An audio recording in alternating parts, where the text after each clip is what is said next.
Good evening, ladies and gentlemen. Good evening to all of you. A warm welcome from University of Bonn. From CASSIS, the Center for Advanced Security, Strategy and Integration Studies. CASSIS is a think tank of Bonn University Interdisciplinary Center, and it does research especially on the field of strategic foresight and many related areas. Well, today's program, and we're coming together this evening for discussing a very important topic, and this topic is laid out as Europe and Russia, is a dialogue possible? And I'd like to add, is a dialogue still possible? We have reached a very dangerous situation in world politics in the last few weeks, as all of you have seen.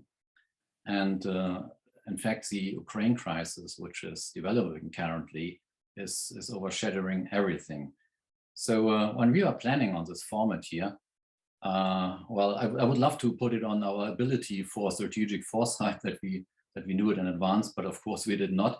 So when we were planning on this format here in last fall, the idea was a little more simple, because some people at CASSIS came together and we were thinking about like what is the relationship between Russia and Europe. And we found out that one thing we found out was that we have not been traveling for a long time in Russia.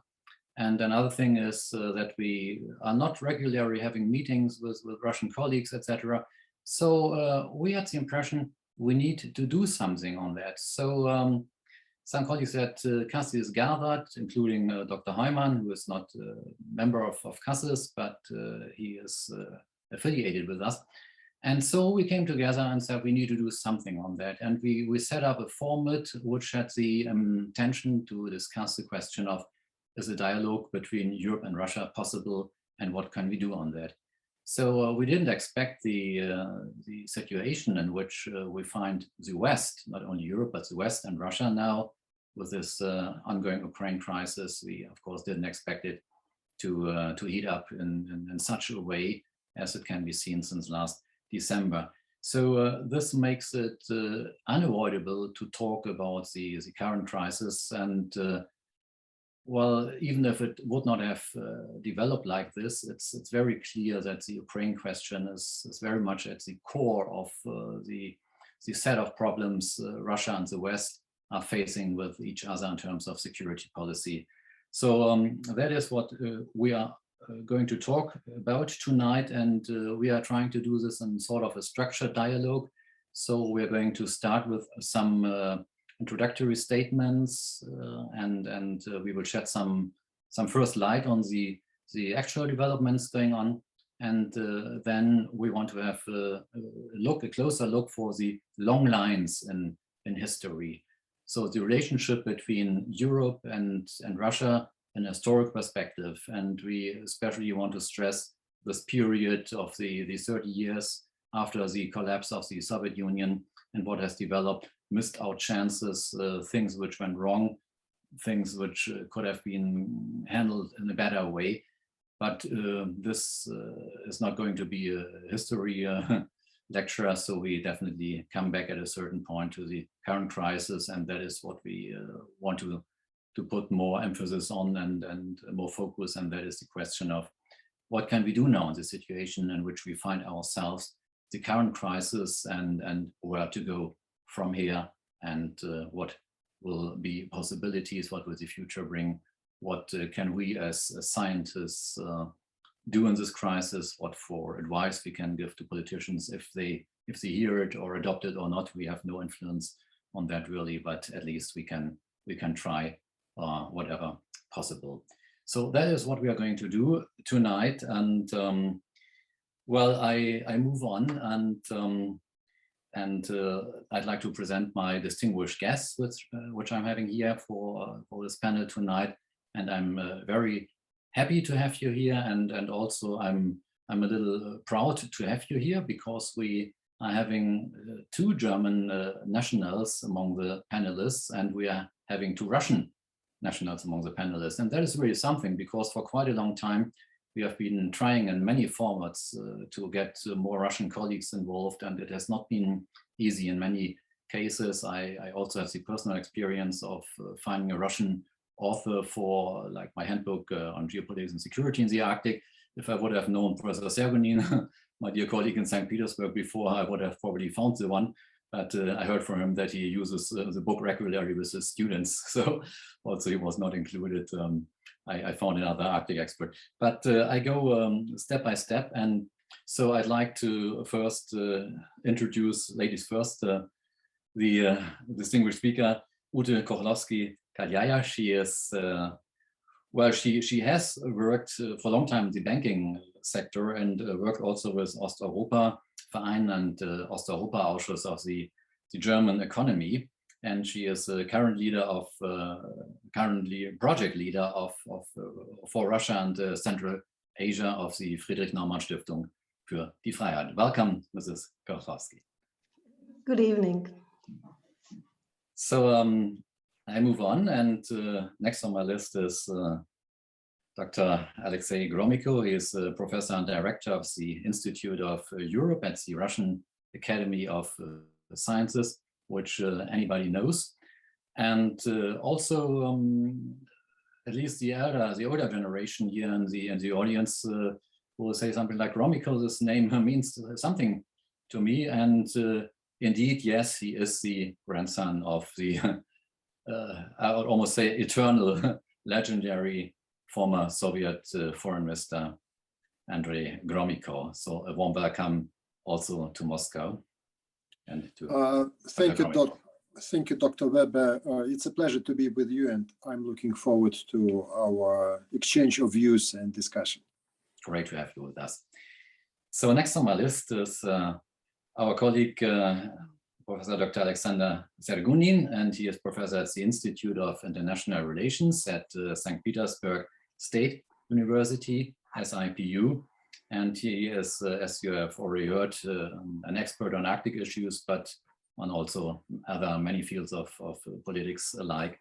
So a warm welcome also to St. Petersburg. And that is really something, because traditionally there are some, I'd say, rivalries between Moscow and St. Petersburg and Russia, maybe not nowadays anymore, but traditionally Moscow represented the hardcore old Russia and St. Petersburg more the West-oriented Putin Russia. So welcome, like from both capitals of Russia.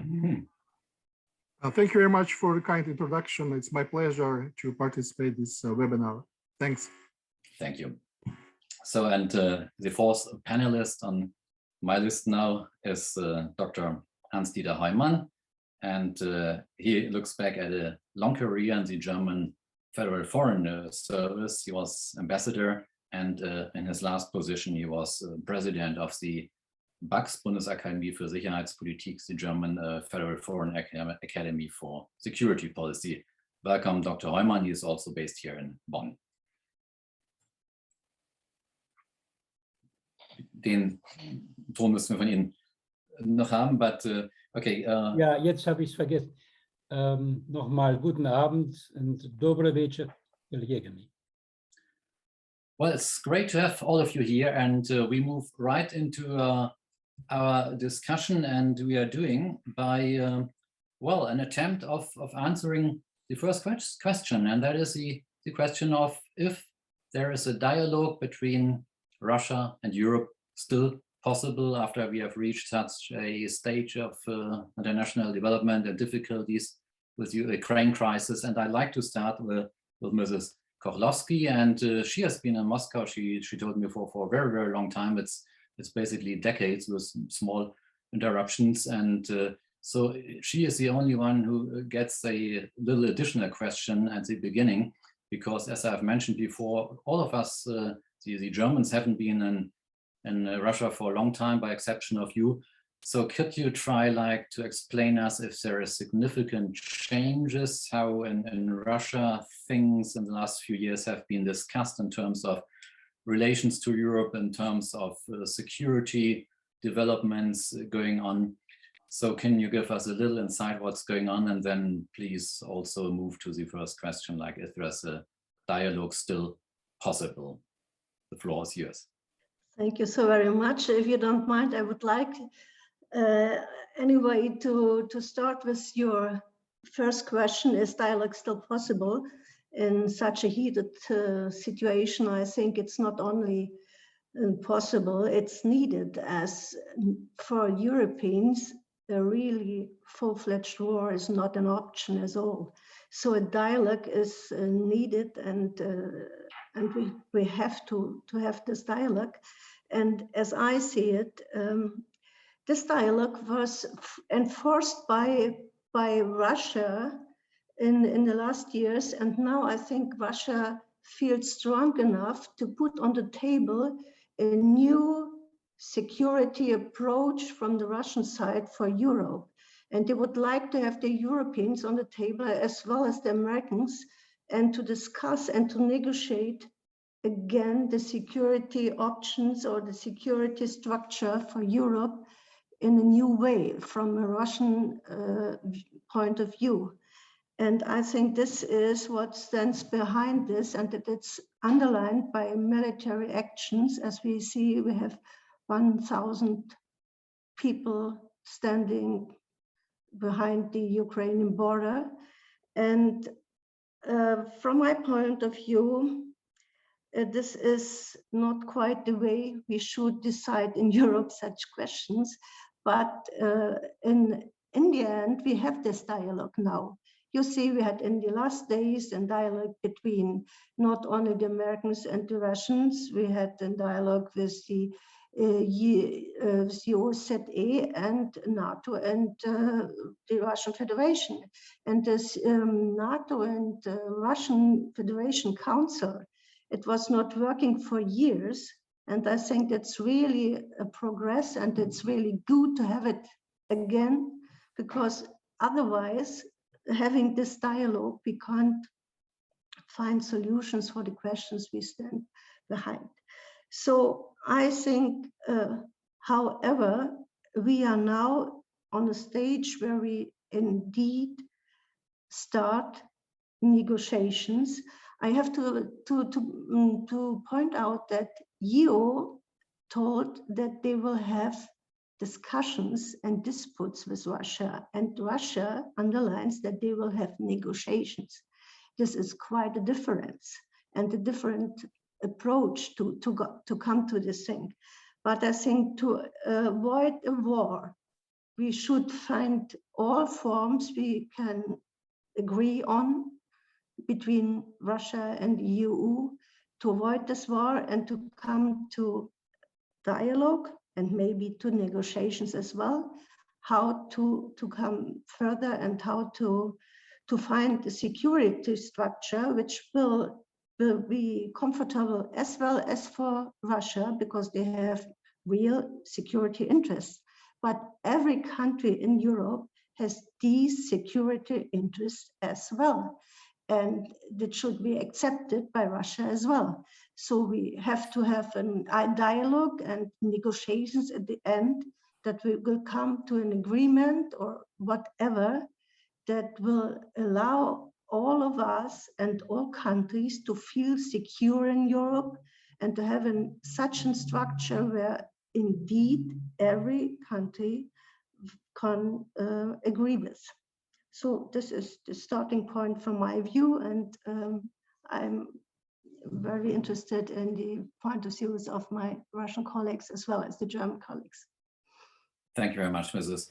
Kochlowski. I'm not going to comment anything at this stage, because I think it's a good idea to have the floor open with all the four statements, and then we are going to discuss a little more in detail. So I would like to go on then with Dr. Gromyko, and please give us your first words about this question if a dialogue is still possible at this moment.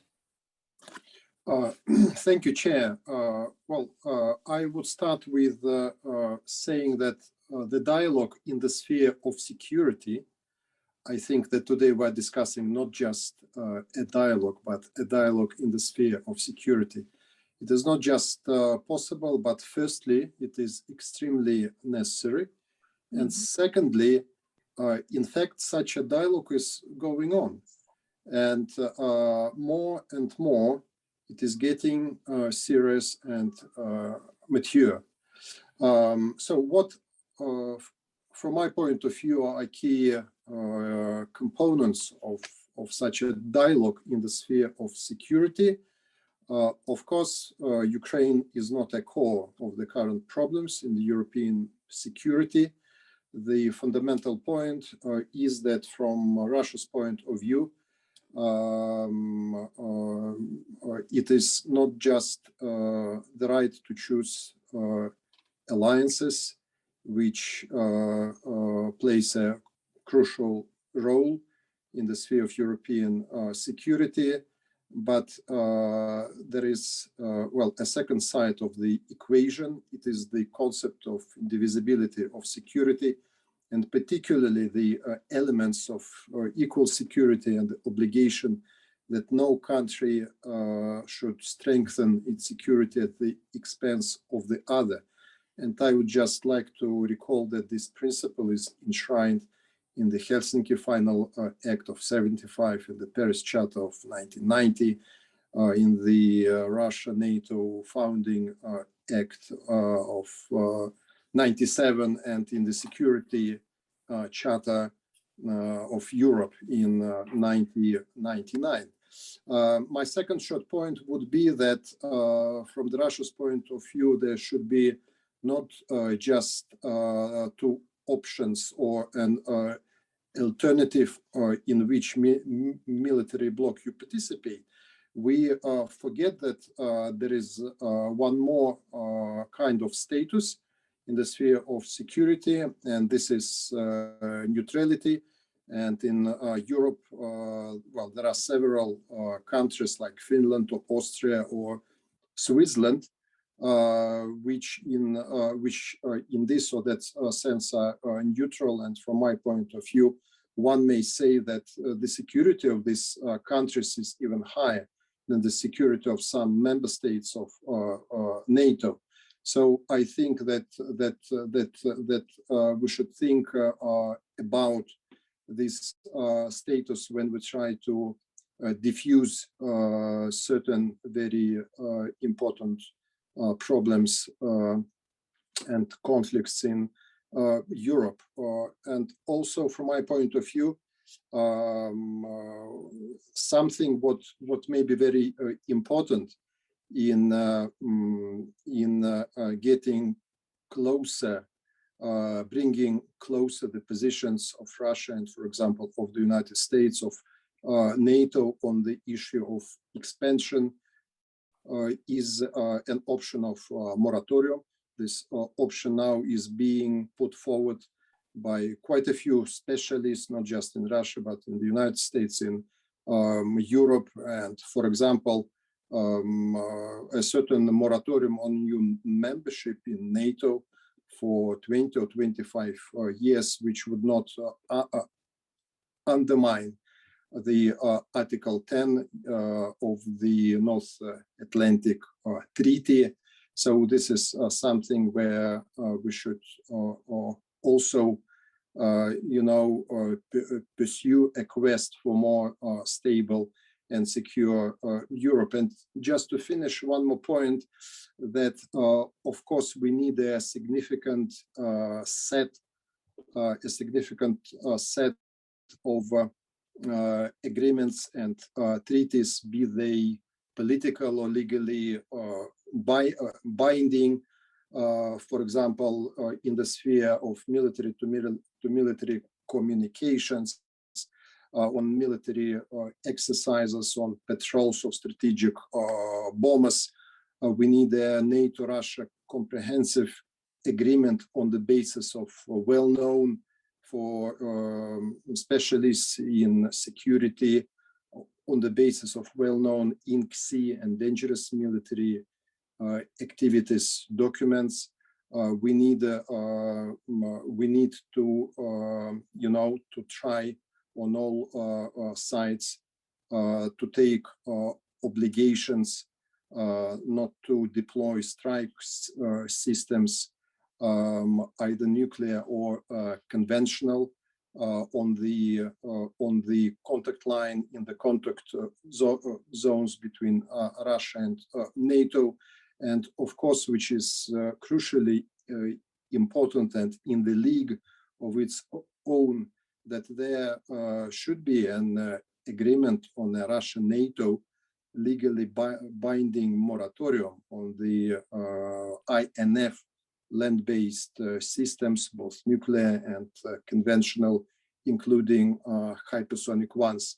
And of course, a lot of other points, but we were instructed to limit ourselves to 3 minutes. So probably I should stop here. Thank you very much, Dr. Gromyko, for first statement on that, which already included a lot of, I think, very helpful proposals, and we will get back to the proposals a little later and discuss in more detail. So let's stay in Russia. We are almost around in Russia. 2 voices from Moscow we have heard, one German, one Russian, and here's the second Russian voice from St. Petersburg. Please, Dr. Sergunin. Thank you. Dialogue still possible. Thank you very much. And I basically agree with my colleagues about the assessment of the current situation, that dialogue between Europe and Russia is both possible and needed. Why? Because actually we basically share the same elementary or basic values, such as the need for peace, such as the need for stability, such as the need to overcome current tensions between the West and Russia. And we still believe, I hope, for the bright future. And I believe that being people who populate the same continent, we need that kind of cooperation, peace, and stability. So actually, we reached the point which reminds me as an old man who lived in the Cold War era, a famous and popular Soviet song, "Do the Russians Want a War?" And it was a very famous and popular anti-war song demonstrating the Soviet Union had no expansionist and aggressive intentions in Europe and in the world, while the Western propaganda tried to portray the Soviet Union as a warmonger or some aggressive and expansionist power. So I believe that, and I agree with Professor Gromyko that Russia is very serious about proposals which it did last December, the drafts of the US-Russian agreement and the NATO-Russian agreement on the guarantees of security in Europe. And I believe that this proposal should be treated respectfully by the European and by NATO and by US sides, and should be responded creatively and very seriously, point, because all these proposals were well thought and very well balanced and reflect very serious security concerns of Russia. So I think that dialogue on these documents can be the way out from the impasse which we have now as per se. Then also I agree with Professor Gromyko that Ukraine is not the core problem for Russia or European security currently.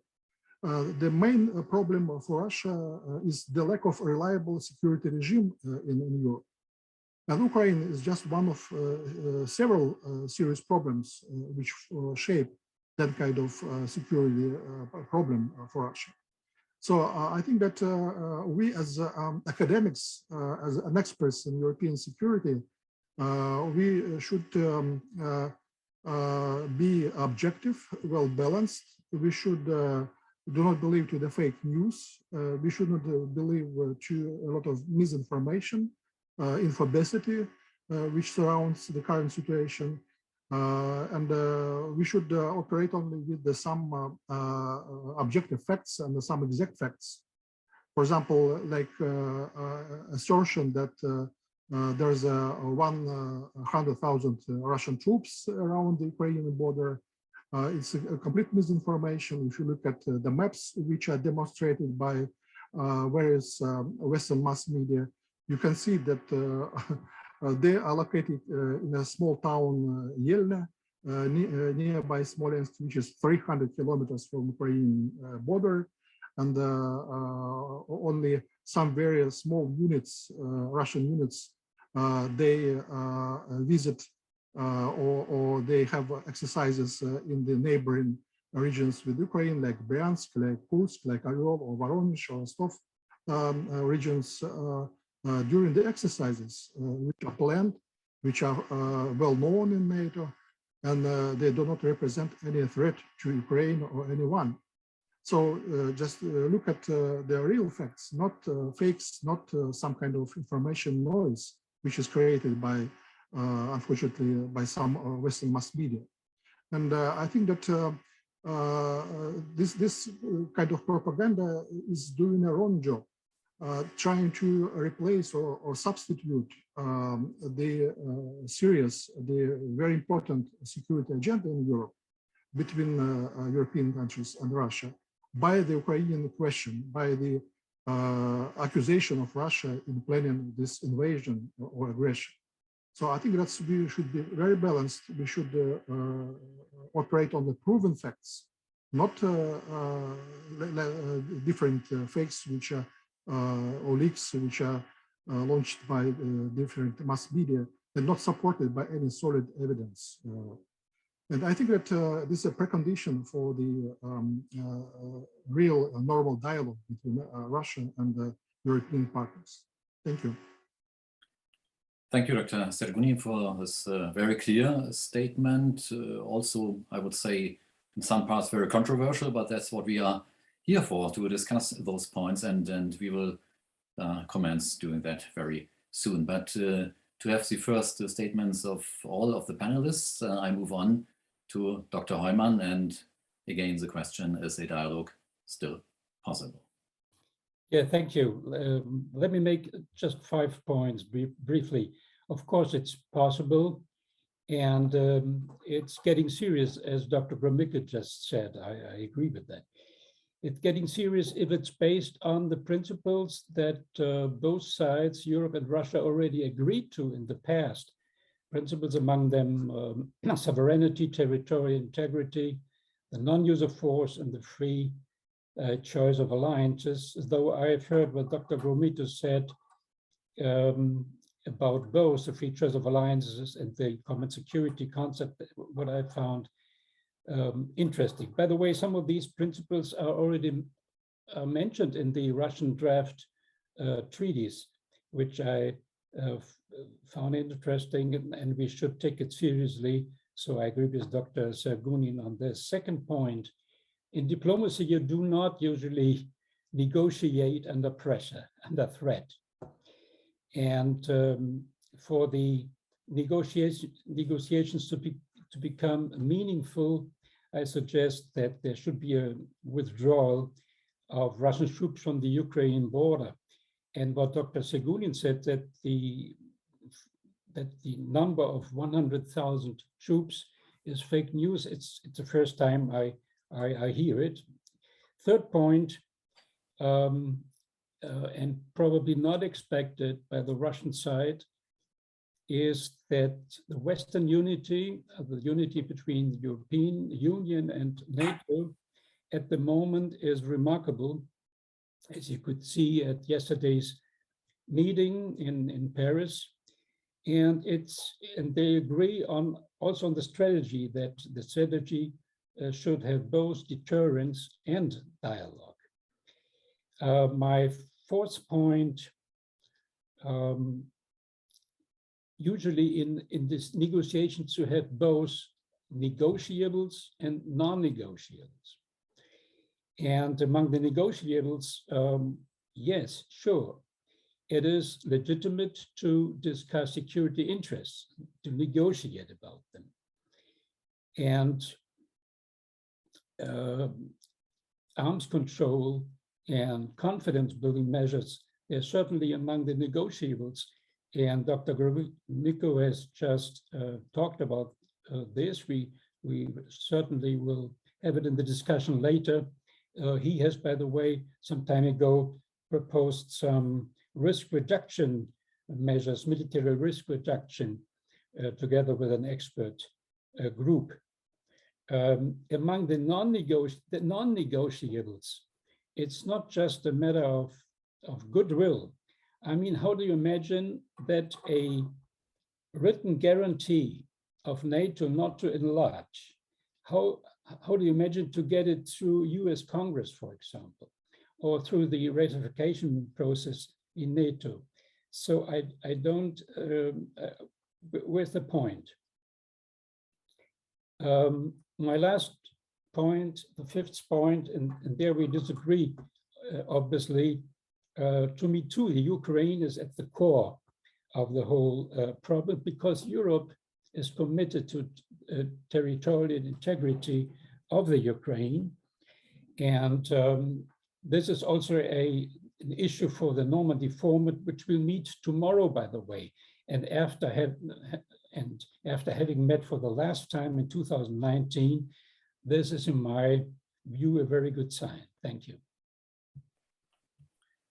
Thank you very much to all of you for giving us the first insight from your perspective. Now, what became clear to me is that there is quite something we agree on, and that is definitely that there is a desperate need for dialogue, and that it's very, very important that we are going to discuss more about those security issues in Europe in an appropriate way. So it seems that everybody is, at least on this point, of the same opinion, and we shall elaborate a little more in detail how this could look like. But on the other hand, I already see quite some differences on what is going on in this actual crisis, as I've described it. And so also for me, Dr. Sergunin, it's new, like this perspective of there is no significant buildup of forces, that this is just a Western media thing. I mean, I have no personal secret service at hand, and not even a working relationship to any sort of secret service which I could send to verify. But like the whole world talks about it, and media is full of that.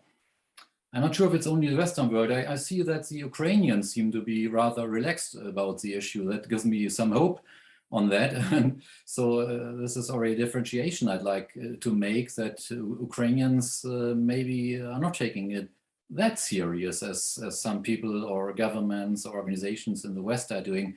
But can we really, I'd like also to hear the opinion of the others on that. Can we really agree on that nothing serious going on? I mean, at least President Putin is steering up the world, especially the Western world, in a way which we haven't seen before, which in this case I consider to be in a way a good thing, because it fosters diplomacy to start talking about issues which probably for too long time have been put aside and not sorted out. So I definitely see a need to sort out many things here, but isn't there like something going on which is fostering those talks which are speeding up now?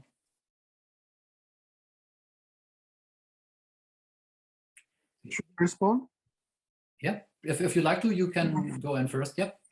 Okay, I mean, I think that's when you ask the mass media or some official people from NATO or from the United States to show the evidence where Russian troops are located on the borders of Ukraine. And as I mentioned, they demonstrate satellite photographs of Russian troops, like the first Guard tank army, which is deployed to Yelnya in the Smolensk region, which is 300 kilometers from Ukraine. You also have about 30,000 troops deployed to Crimea, which is quite a highly militarized piece of Russian soil, and probably the only quite a powerful military group on the borders of Ukraine, in Crimea. But as far as the rest of Russian-Ukrainian border is concerned, there's no concentration of Russian troops over there. We have only two training ranges or training grounds in Rostov region, which is close to the Ukrainian borders. We have 2 training grounds in Voronezh region, which is also close to Ukraine, to Kharkov and so on. That's it. And these training ranges, they've been occupied by Russian troops only during the military exercises, which are being taken regularly.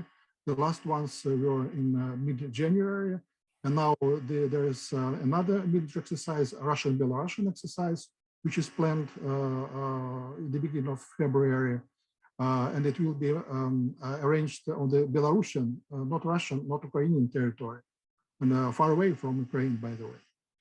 And you mentioned that Ukraine actually is not very concerned about concentration of Russian troops, and that's true. I read several reports from high-ranking Ukrainian military officials, including military intelligence, who told that they cannot observe any concentration of Russian troops, excessive Russian troops on the Ukrainian borders. And look on the configuration of Ukrainian armed forces now. None of Ukrainian military groupings are located on the Russian-Ukrainian borders in the places where they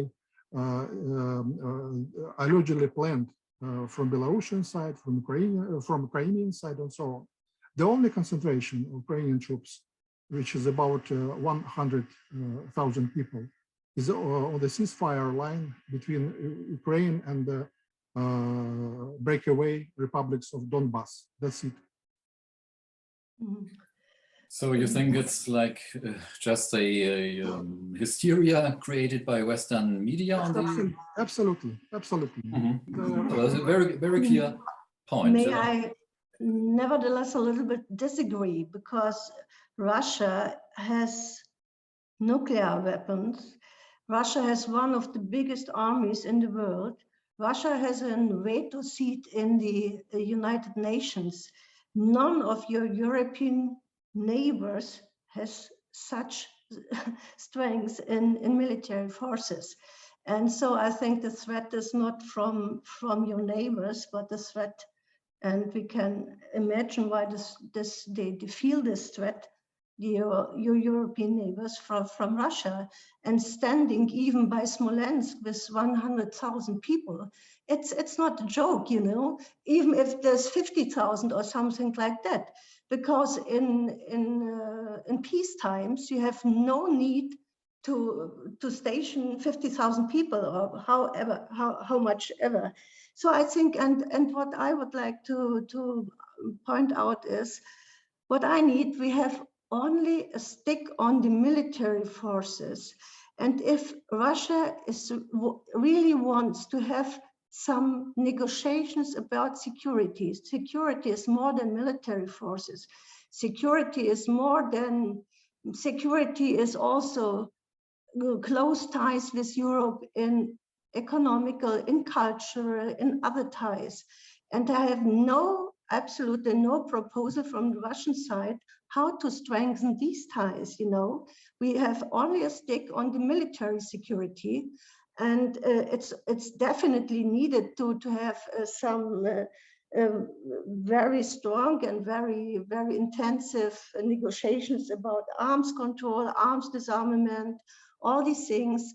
But we have to add, from my point of view, especially with the EU, and not only with the Americans and not only with the NATO, if we speak about security in Europe, that's much more brighter than just military security. And another point I would like to point out, why the Russian side never thinks about it, that their neighboring countries should not have the function of a cordon sanitaire, but as a bridge to the West. It's another approach which we can think over as well. So I would like to, I'm interested to hear your opinion on this side. Where are the Russian proposals for a brighter cooperation, for a brighter security in Europe? Thank you very much. Thank you, Mrs. Kowalski. I'd like to take the last question to the third block of our conversation, if you're fine with that, the question of Russian proposals. But I'd like to hear the opinion also of our two other panelists. Just a mass media thing, artificial thing, exaggerated by Western nations. I mean, I know that politicians of great powers, let's put it this way, of great powers, very often building up certain pictures of what is going on or not to believe the public. But for me, it's very hard to believe that this whole thing is just like something the public relations divisions of some NATO states like invented. It's hard for me to believe, to tell you openly. So I'd like to hear the position of Dr. Heumann and Dr. Gromyko also on that, if this is fine with you. The voice, please. So shall I start? Or yeah, if you like to. Well, let me just ask a question directed to Dr. Gromyko and Dr. Sergunin. We can dispute the figures, but the troops are there. My question is, why are they there?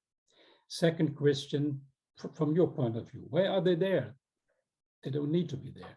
Second question, don't you think for the negotiations already going on to become meaningful, it would be better to withdraw, just to enable negotiations without pressure? Mm-hmm. Just questions, please. I would really like to hear the answer of both colleagues. Okay, so then I would like to give the word to Dr. Gromyko now, and then again to Dr. Sergunin.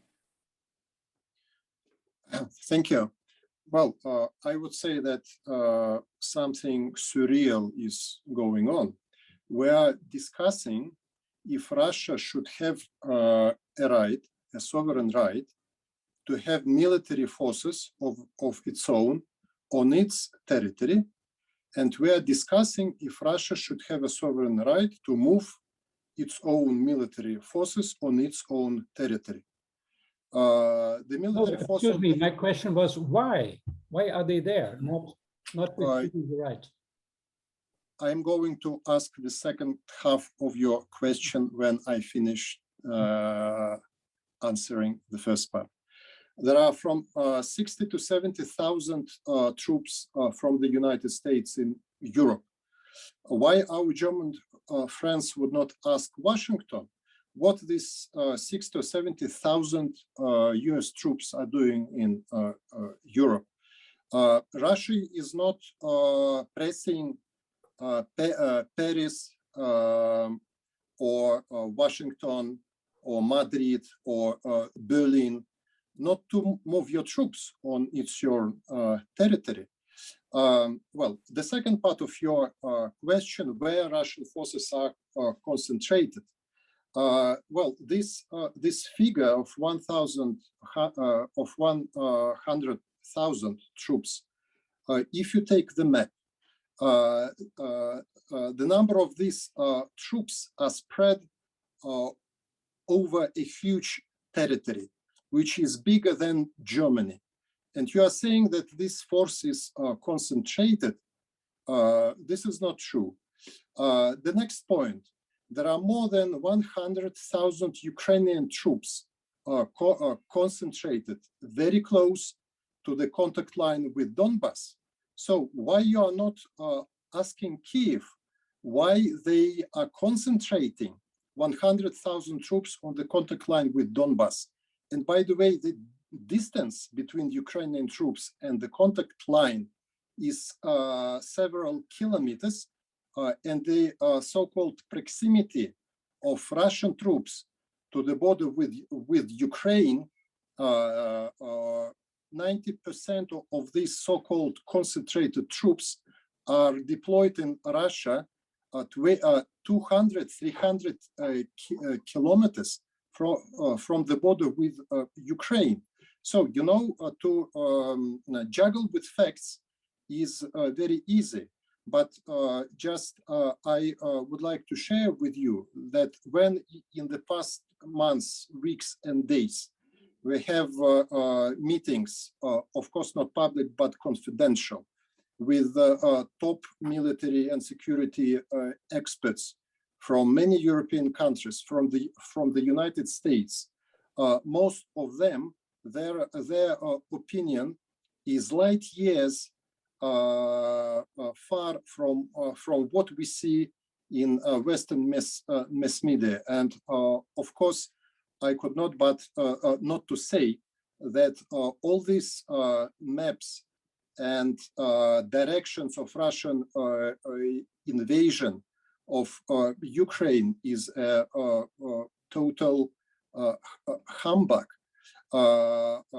In Ukraine, now the Ukrainian government, the Security Council, in fact, are asking Western politicians to stop pursuing this spiral of confrontation, because now several countries like the United States or Australia or the United Kingdom, by the way, by coincidence, the member of AUKUS are asking the families of their diplomats to leave Ukraine. But for example, the European Union and Josep Borrell just yesterday or before yesterday said that we do not see the kind of threat which would make us to ask the diplomatic missions of the European Union or of the member states of the EU to leave Ukraine. So, this is just a way of pressing Russia before NATO and the European and the United States are going to respond with written proposals to the drafts which Russia presented to them in December last year. And by the way, both the United States and NATO, and just 1 hour ago, Stoltenberg confirmed it, by the end of this week are going to present their written proposals. And I think that in 1 or 2 weeks' time, we will have quite a clear picture how experts and negotiators, both civil and military, from both sides are going to proceed with very difficult task to bring the positions of two sides closer to each other. So just to finish, from my point of view, what should be done now to give time to negotiators, not to not to provoke Russia, or Kiev or Baltic states or Poland or the United Kingdom to do steps which run counter to the security interests of not just Europe, but of the United States as well. Yeah, just one. Thank you. That is answer. One second. I was just going to say this is really very interesting. I expected to get things more controversial at very different points, like does Ukraine belong to the West or to the Russian realm and things like that. And so now we have a fundamental different perception already of the basic facts, which we were considering probably before this discussion as just being facts, and so nothing to be controversial at this point.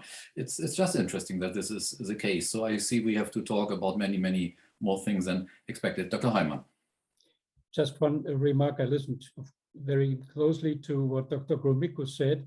My question was, why are the Russian troops there where they are, sometimes less than 300 kilometers distance from the Ukrainian border? One of the answers was there were 100,000 Ukrainian troops at the contact line with Donbass. This is very interesting because the contact line with Donbass is Ukrainian territory.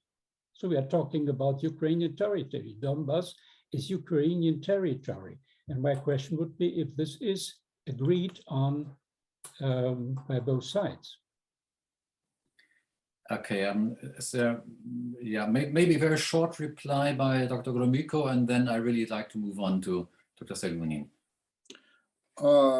Well, if you think that Ukraine has a right to concentrate a half of its army, including voluntary, so-called voluntary battalions, on the contact line with Donbass, then probably you think that Ukraine has a right to invade Donbass, which is a part of Ukraine, but which is a part of the international law in terms of at the resolution of the Security Council of the United Nations, which supported the set of documents which is called Minsk II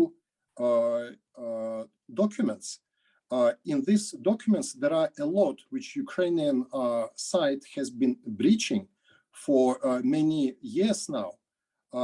So if you think that Ukraine has the right to concentrate half of its army on the contact line with Donbass, then probably you think that Saakashvili in 2008 had a right to concentrate his army firstly on the border with South Ossetia, and then sent these troops to bomb Tskhinvali. So now in Russia, what the military planning envisages is not to invade Ukraine, but to make sure that the Ukrainian army would not invade Donbass without any help from outside. This is the only scenario from my point of view when the Russian military may take part in making sure that Donbass is not overrun by the Ukrainian military force. Very interesting perspective. Again, I like to add, so obviously, at least the speakers from the Russian side are saying this. Obviously, there's some fear with the Russian leadership that Ukrainians would march on and make like Krajina-style operation to regain control of disputed or lost territories. It seems so that this is a Russian fear in that issue. Dr. Sergunin, what do you think about it? First of all, I would like to mention that the first question by Professor Heumann is already answered by Alexey, and I only want to add that actually there are configuration of Russian armed forces deployed to the western and southern military districts are purely defensive, and the main forces are located far away from borders of Ukraine or even Belarus. And most of them, they are located nearby Moscow, Vladimir, Nizhny Novgorod regions, even further. So when Professor Heumann is asking to withdraw these forces, withdraw where? Over the Urals to Siberia, I don't know. They're already located in quite remote places from western borders. Maybe the only exception is the Russian troops are located on the Finnish border and the Norwegian border. We have some significant military groupings over there, but Finns and Norwegians do not mind against it, and they don't raise any concerns about it. And I think that's there's bilateral understanding and mutual understanding between us that the situation is more or less safe and stable. But I also would like to answer the question by Professor Kochlowski-Kadjaia. And you are completely right. A dialogue on non-hard security or soft security issues is needed. And we had that dialogue prior to the Ukrainian crisis. Let me remind you that we have a roadmap to 4 common European Union-Russia spaces. And this dialogue, this cooperation, the framework of this agreement was quite fruitful for many years, but with the start of the Ukrainian crisis and the coming of the European and American sanctions against Russia, that cooperation was almost stopped. And the only window of opportunity is cross-border cooperation programs on the part of the European Union and Russia. And I think they developed quite dynamically. And we have 8 cross-border cooperation programs between European countries and Russia. But of course, it's not enough to proceed to make some progress in improving bilateral relations between European Union and Russia. So as far as the Ukrainian troops in nearby Donbass are concerned, I would say that what purposes they are located over there. 100,000 troops is too much to defend the main Ukrainian territory from Donbass rebels, paramilitary units which are located over there. So the question is quite natural. Why there is a so huge concentration? Whether they have some plans to regain control over this territory, or what purposes?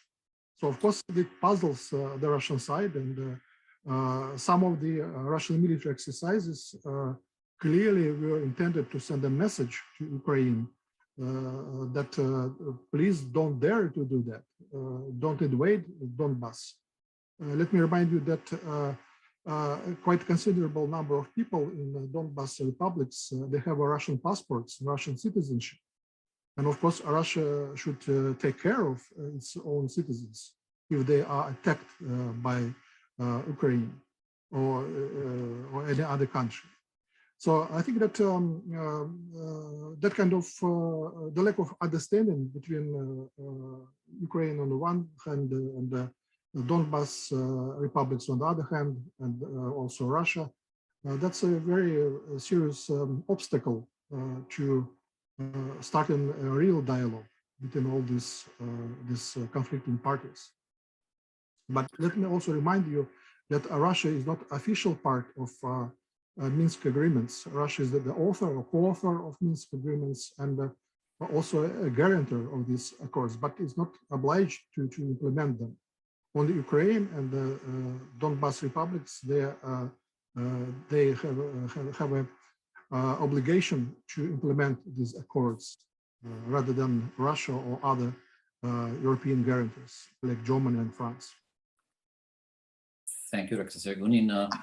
We have talked about this point now, I would say, rather extensively, and it's not that we are stuck, but we can hold as a matter of fact that we have a little disagreeing views on what is going on, and there's definitely reason to see it with this eyes from that perspective or from the other. Wait, let's move away from this for a moment, because we were not intending on talking only about the actual crisis in Ukraine. That is what I was mentioning at the beginning, that we were aiming at some more dialogue on the basics of the relationship of Russia and Europe, and I'd like to come to this point now for a while before we move on to where to go from here. Now, mentioning Russia and Europe together has always been a difficult thing in a way. And if you go a little back to history, I like to exclude like the crazy 20th century and the world wars and that issues that would fill evenings to talk about it. But if I go a little further back, let's go to the 19th century, and you think it was the good old times and everything was stable in Europe, but it was not the case really. The historians here on this panel will agree with me. So when we go back to the, let's say, beginning of the 19th century, we saw the Napoleonic Wars and this French attempt to gain control of the whole continent from Brest to Moscow, the invasion of Russia and even the conquest, although only for a few days, of Moscow. So, but by this time, the Russians were seen then in Europe when, repelling the French, they were seen, Alexander I was seen as the savior of Europe. And Russia was an integral part of the European concert of powers for all of the 19th century. But things turned. So after the savior of Europe, Alexander I, we have his successor, Nikolai I, and he was labeled the gendarme d'Europe. So Russia intervening here and there at many occasions in Eastern and Central Europe. So even in a very short period of time, in the first half of the 19th century, things have been moving. And all that reminded me of, it's decades ago, but of the time when I was studying history, especially Russian history, at the University of Hamburg by that time by the late Professor Rothhusen. And he used to say in this situation always to students, and making it like his mantra on the issue, well, there's only three possibilities in which Russia and Europe can exist, those entities. So possibility number one is Russia within Europe. So the Putinian Russia, the Russia which is integral part of the European concert of powers. And that is what he was in favor of. So that is the traditional Russia as the European power. The other possibility is Europe and Russia. So being two different entities, living closely to each other, having sort of a contact zone, maybe something in between, the cordon sanitaire, whatever, but two different entities. And in this, on that relationship, as I've trying to illustrate with the two Tsars at the beginning of the 19th century. And then there's, of course, this third possibility, Russia against Europe. So being in some sort of confrontational mode and not getting along with each other and having trouble with each other, threatening each other, going to war about this or that issue, maybe from time to time. So if we have those three options, like what is the one President Putin is aiming for? And I'm asking that not without reason, because this morning I took myself the time and I saw a speech he had delivered 20 years ago at the German Bundestag when he was there as a guest. And he held this wonderful speech there. And I saw a still quite young man. And I saw him speaking in German, in his wonderful melodic, soft German. And he was giving the idea of a Russia integrated in the European issues. So one common European house, which we needed to construct. So that would be option number one, Russia within Europe, the rather traditional picture. Currently, I have the impression that he has moved to like if I'm optimistic, let's say 2.4 on the scale, if not to say 2.7. So how would the participants, the panelists here in this discussion, if we take this model of the options 1, 2, and 3 currently, so what is the Russian President Putin is aiming at? Somebody wants to say anything about that?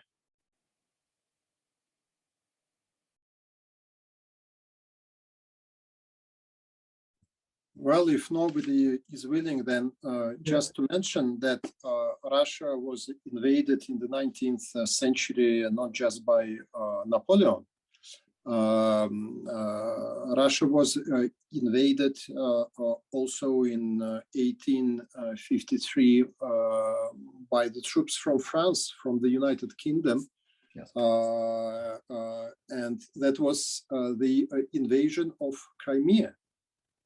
Which at that time was, of course, a part of the Russian Empire. So they invaded Crimea, and unfortunately, Russia was defeated in the Crimean War. And now, if you go to London, there is a famous square with a famous victory arch celebrating the great victory of British troops over Russians in Crimea. And then, of course, this syndrome of the 22nd of June in 1941, when Russia was again invaded from the West by the Third Reich. So, you know, from my point of view, in the Russian historical memory, the Western direction is not only the direction of making friends, but of feeling great threat. So when Gorbachev and then Yeltsin were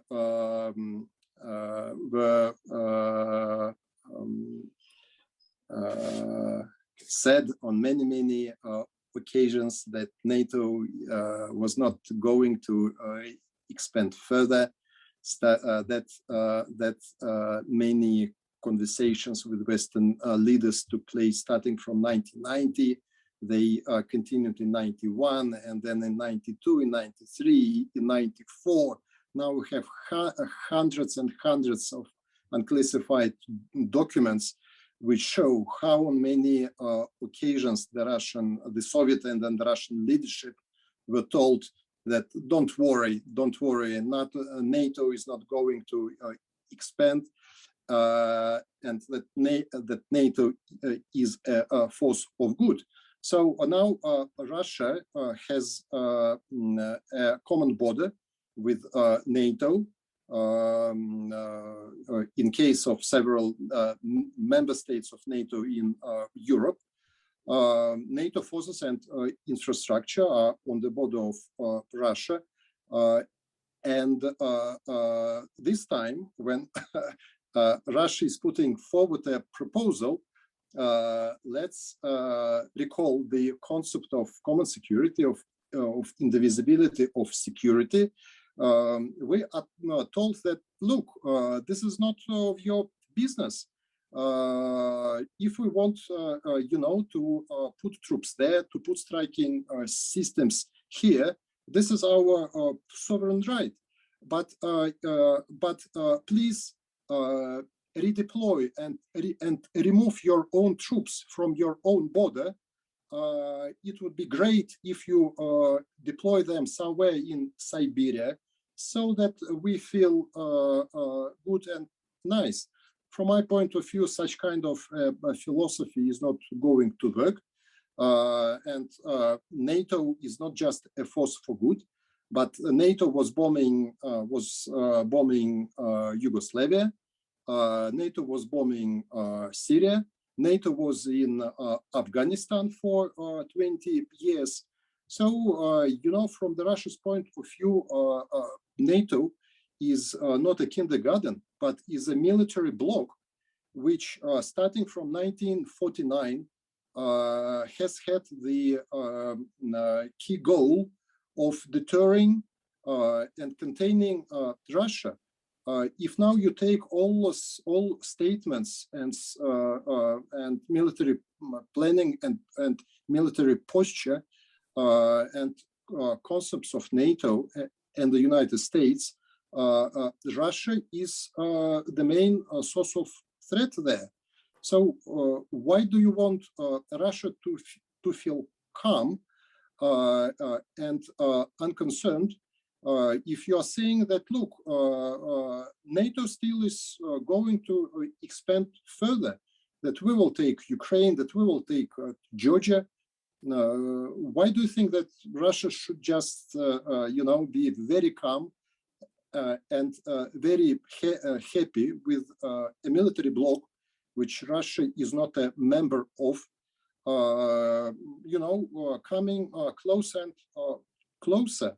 By the way, St. Petersburg is just, 200 kilometers from member states of NATO. So striking systems, which should not be, very intercontinental or medium range, but technical,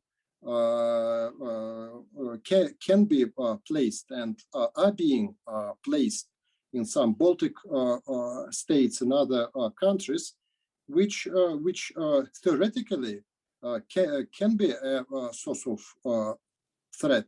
Their range cover the whole of St. Petersburg and some other cities.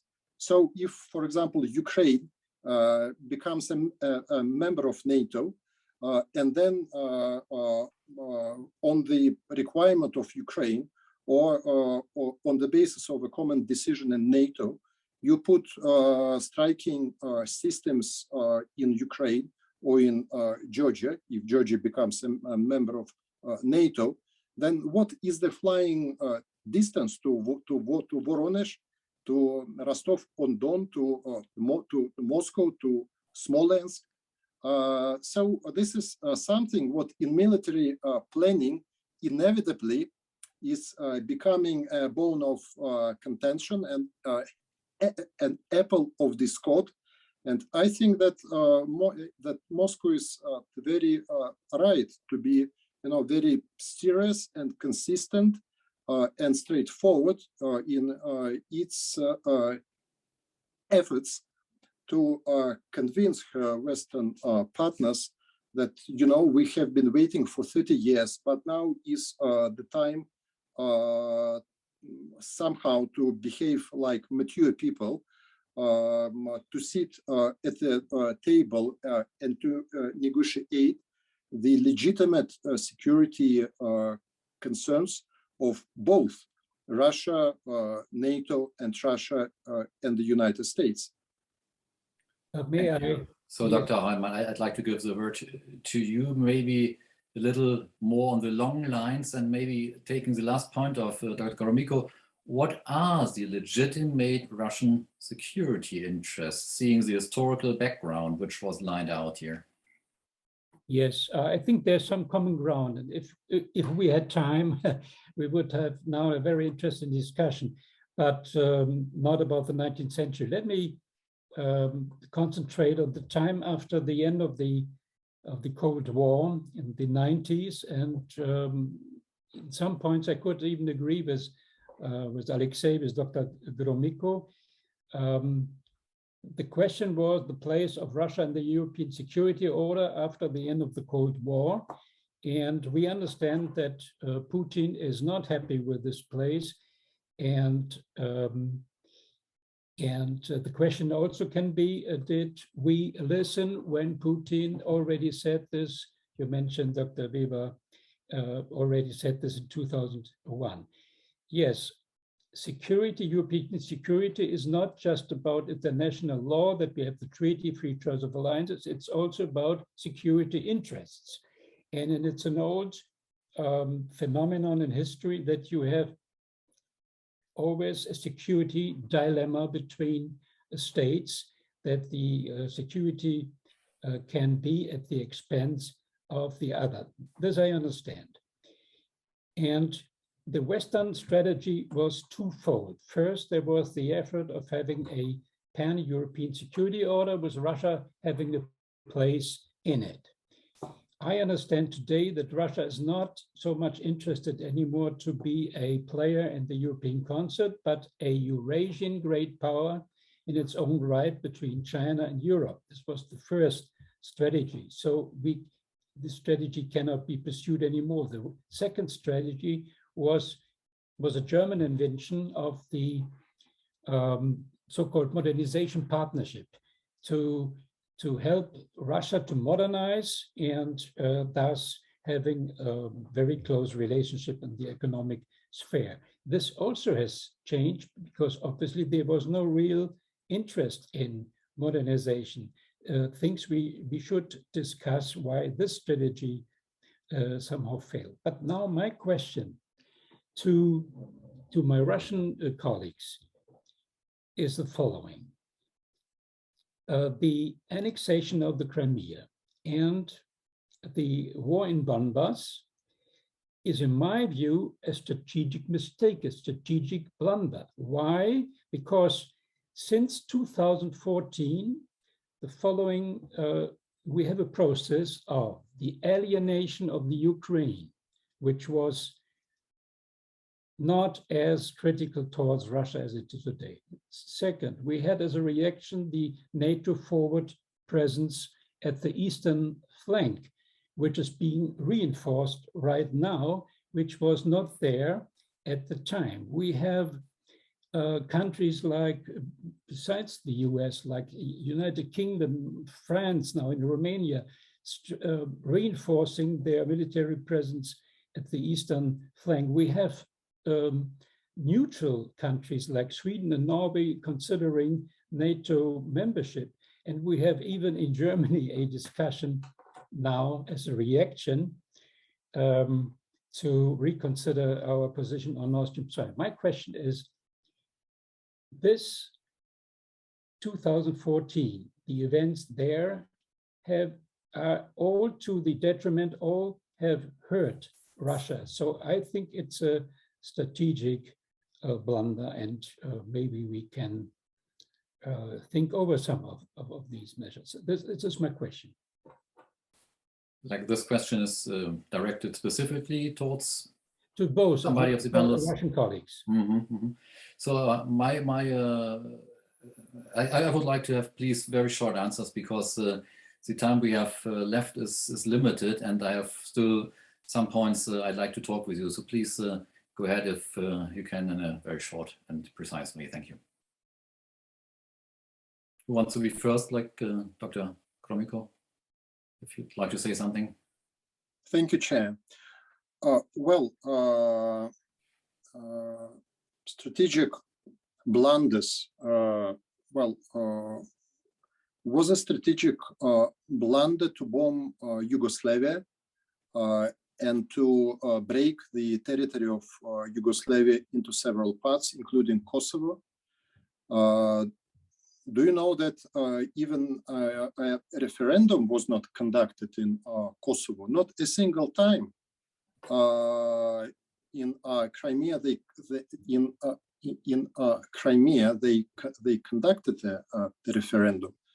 A strategic blunder was a reunification of Germany. A strategic blunder? No, it wasn't. Why do you think that the reunification of Russia with a certain territory where 2 million Russians wanted to reunite was a strategic blunder? For example, if you go to Crimea now and ask people, do you want to go back? How many people do you expect to say that they want to get back to Ukraine? How many try go there and try to find such a person? Why do you think that what happened in February 2014 was not a strategic blunder, when the treaty between Yanukovych and all the opposition forces was signed, but the next day they got rid of it? They just jettisoned it. The hardliners from the opposition parties just seized all government buildings. Why do you think that the West in February 2014 did not commit a strategic blunder when nobody, not Paris, not Berlin, and of course not London or Washington, decided to defend this treaty, which was signed just one day before between Yanukovych and all opposition forces? And why do you think it was not a blunder of Kiev to send in March 2014 the army to Donbass? Why nobody in the European Union or in the United States pressed Kiev at that time in March 2014 to sit down with people from Donbass and negotiate on what terms different regions of Ukraine want to live with each other? But nobody did something like that at that time. So it seems to me that this is juggling with facts. Thank you.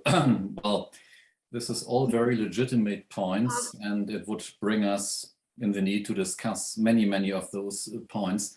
I hope you will agree with me that I'm moving away from this. We need another time and many more possibilities to discuss about things. But I want to, one second, please. But I want to devote the last 10 minutes we are having on the third block, and that is where to go on from here. And so I'm really looking forward for more possibilities. Those are all very important questions you addressed, and we need to find ways on discussing them in our academic circles and by many other occasions. But please, very shortly, Ms. Kochlowski. Yeah, I don't would like to have an opposition here at all, but no, I would like to have, but I will stick only on one thing Mr. Gromyko said. He said Russian people in Donbass, on the Crimea and so on. This is no Russian people, it's Russian-speaking people. It's quite a difference because they are Ukrainians speaking Russian. I have been for many times there, and I know they are Ukrainians speaking Russian. On Crimea, in the Donbass, in Abkhazia, in South Ossetia, these are not Russian people. They are Russian people because getting Russian passports, and it's not by law, but it's really, you know, in a way which is not according to rules and laws, because you gave passports to inhabitants of other countries, Russia gives. So I think please make a difference between Russian-speaking people and Russians. This is quite a difference, and the Europeans stick on that. Thank you. Also very legitimate perspective on things. Comment It's exactly the two different perspectives on that issue. Please, one sentence, but then I'd like to move on if it's really necessary to comment. If you, thank you very much for your reply, but if you really think that the majority of the population of Crimea are not ethnic Russians, then sorry, we are living in separate universes. Leave it undecided here at this moment. Definitely we cannot solve the problem within the next few seconds, but please give me the chance to get back at the third block of this conversation. And I hope it's fine with you, like if we take us an additional 5 minutes or so, like so that I don't have to stop in a few minutes, so that we can at least like have the floor for anybody of you again for probably the last round of statements here. But I want to go back what has been mentioned at the beginning. We are definitely, and we all agreed on that, in a situation which seems to be difficult. Difficulties between Russia and the West in terms of security policy, a heated up situation, definitely. If it's justified or not, I leave it undisputed, but that is the matter of fact currently. So where to go from here? What could we do? There were proposals already in the first statements. So Dr. Gromyko mentioned, for example, a moratorium for the membership for new NATO members for the next 20 to 25 years. This is one possibility, but to go back to the situation where we are in, I don't know if we will have the time to make moratoriums on this question. I think the first question now is how to avoid that this thing heats up more and more, and by some time, you know, it will cook over. So what about an idea of a moratorium now? So or other proposals to scale down the thing, to take heat away from the cooking pot, which is developing here. So what could be done? A moratorium on like all sides declare that they are not going to use force unless they are not attacked by the other side. So making it very clear that no side has any intention to use force, no Ukrainian troops going to Donbass to get it back home, no Russian troops going into Ukraine. Is that a possibility which we could suggest to our political leaderships, like freeze everything now? Or what is for the short run the appropriate thing to do now? What would you suggest your politicians? Who'd like to start?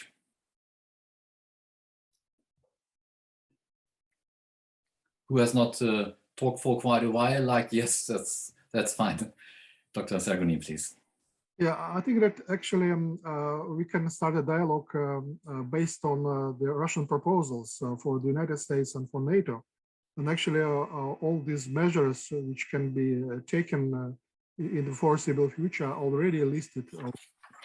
But if this dialogue for some reasons would derail or would be impossible, we can, let's say, think about something which can unite us rather than divide us.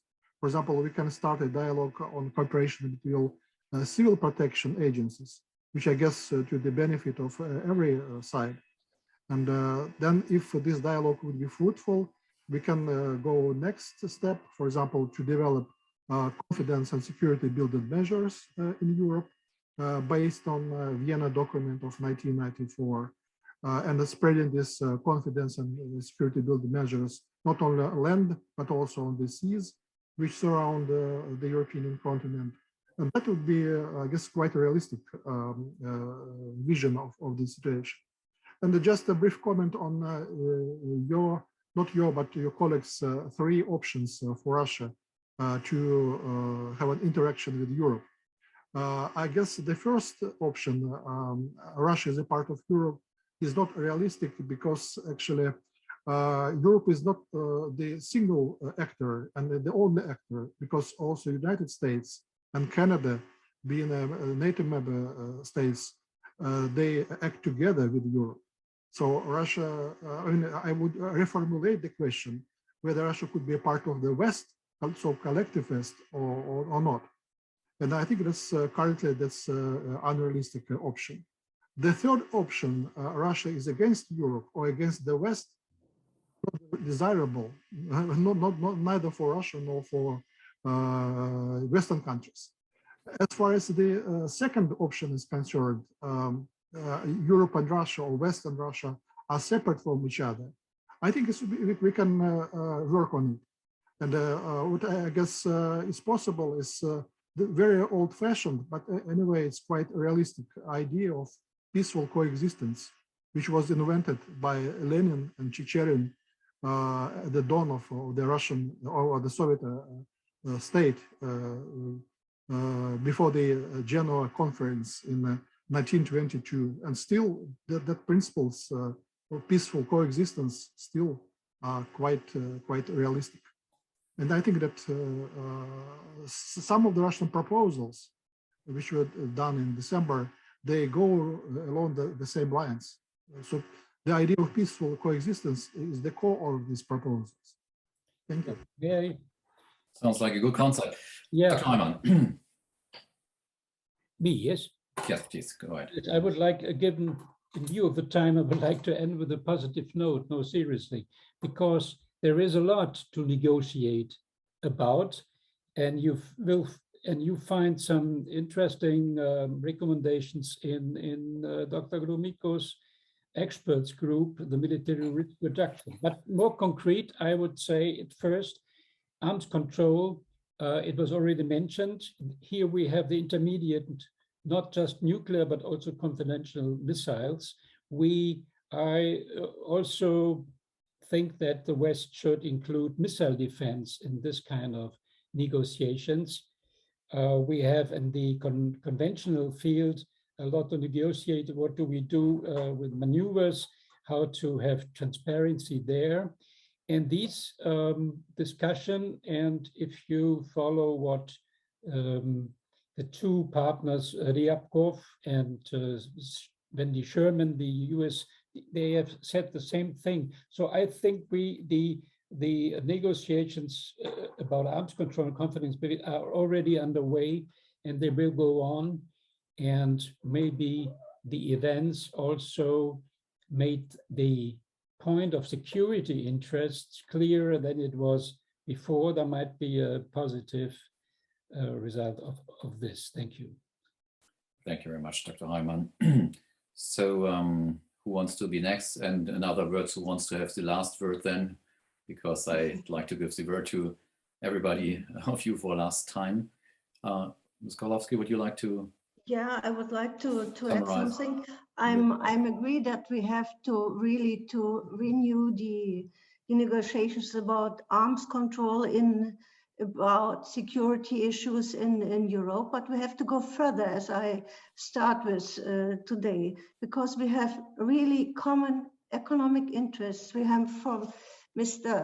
Sergunin knows that in the Arctic place we can do something together. You know, with Russia and Europe, we have in the environmental, in the ecological, in health, in so much really issues we can decide together. What I think is it's really a pity if I heard President Putin saying that Russia is not an European civilization, but its own civilization. For me, living 23 years in Russia, I can't imagine that Russia is not an European civilization. And I can't imagine that Europe can not only territorially, but in every kind of being, of social being, to be without Russia. So we on one continent. And I really want to see that we will stick more on cooperation and to find these issues where we can cooperate, and we need to cooperate. So let's us start really with security issues, but we have to go further because no security will be. And we have to recognize that each country in Europe has their own security, and they should be saved and they should feel saved, not only to be, but to feel safe themselves. And to give this feeling is also a task for Russia as for the Europeans as well. Thank you. Thank you so much. I was just reading a note because we were expecting also comments and questions from the audience, and I received a note that there's unfortunately for technical reasons no possibility to go to a wider audience and have questions from the outside. So this is a thing we cannot change anymore, but before I conclude and we are coming to the end, I also want to give the chance for a last closing remarks to Dr. Gromyko, please. Thank you, Chair. Well, firstly, I think that besides fundamental questions where the positions are too far away from each other, we should be very pragmatic, very practical. I think it is very important that the United States and Russia track of negotiations on the future of strategic stability and cyber security should develop unhindered. I think that the P5 statement, which was made by all permanent members of the Security Council on the 3rd of January on preventing nuclear war and avoiding arms races, this statement needs to be followed by a P5 summit. By the way, that was a Russian proposal in January 2020. And in the course of 2020, all P5 states supported this proposal. So now we hope very much that in 2022, at last, the P5 summit will be possible to conduct. Then I think that it is very important to re-establish military communications on different levels. It is important to proceed with following very closely and fastidiously even the Vienna document on confidence building measures. And just to mention that in January, 10 days ago, Russian military inspectors visited on the basis of Vienna document, the United Kingdom, several military sites. And soon military inspectors from Latvia, as far as I remember, on the basis of Vienna document, are going to visit Smolensk and Bryansk regions. So the OSCE framework and Vienna document are very important. It is of a paramount importance to reach a deal on a moratorium on the INF strike systems in Europe. Unfortunately, the United States under Donald Trump left the treaty, although Russia was urging the United States for years, for months, not to do that. So now we have potentially a disastrous scenario if the United States decides to deploy the new strike systems, land-based strike systems in Europe. And then I think that sooner or later we should return to something like the CFE treaty, the Conventional Forces in Europe treaty. That would be very important in order to prevent in the future, different misunderstandings and misperceptions, to make our military planning, military posture to such a degree transparent that no, unintended military incident takes place, which may be a harbinger to something much more serious. So I think that no way to avoid this crisis, if this is not a way of diplomacy, of compromises, of very hard decisions to make. We know that all sides want to save their faces, but diplomacy is not about dominance. It is about making compromises. So I hope very much that there are enough people in Moscow, in Berlin, in Paris, in Washington, which still rely on diplomacy, in other words, on hard but necessary compromises. Thank you, Alexey, for this word at the end of our discussion. We have been running out of time, so I need to come to the end, unfortunately.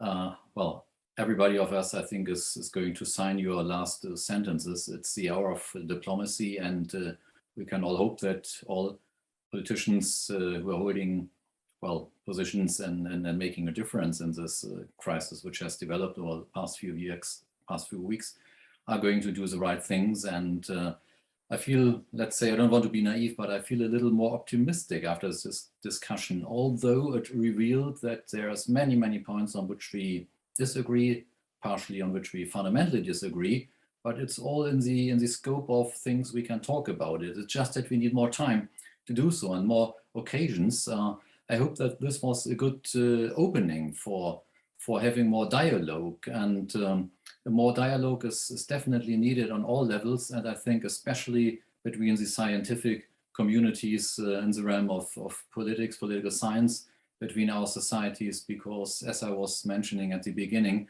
we are realizing that there's a lack of exchange. We have regularly our exchange with colleagues in England and France and the US and everywhere, but the lack of constant dialogue with our Russian partners is very obvious to us.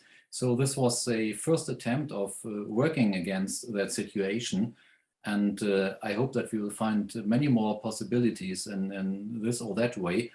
Unfortunately, we cannot continue talking about hereafter, because from the technical side, it will be shut down and everybody is out. So also the panelists, we cannot for that reason like go on bilaterally or trilaterally or whatever. So we need to look out for other possibilities doing so. We have our emails and our telephone numbers, so please be in touch. Thank you very much for being with us, for spending your time, for being open and frank in this discussion and giving your opinions and being fair with each other. So for me, it was very useful to undertake this endeavor, and we have reached the end of it for today. So may we all live in peace in the future in Europe, and the situation might not deteriorate. And well, that's it from my side. Thanks again very much. This event was co-hosted by the Friedrich-Naumann-Stiftung for die Freiheit also. And so have please all a good evening, and hopefully talk to you very soon in the near future again. Thank you. Bye-bye. Thank you very much. Спасибо вам огромное. It was my pleasure. Thank you. Всего доброго. Thank you very much. Have a nice evening. Goodbye. Goodbye. До свидания.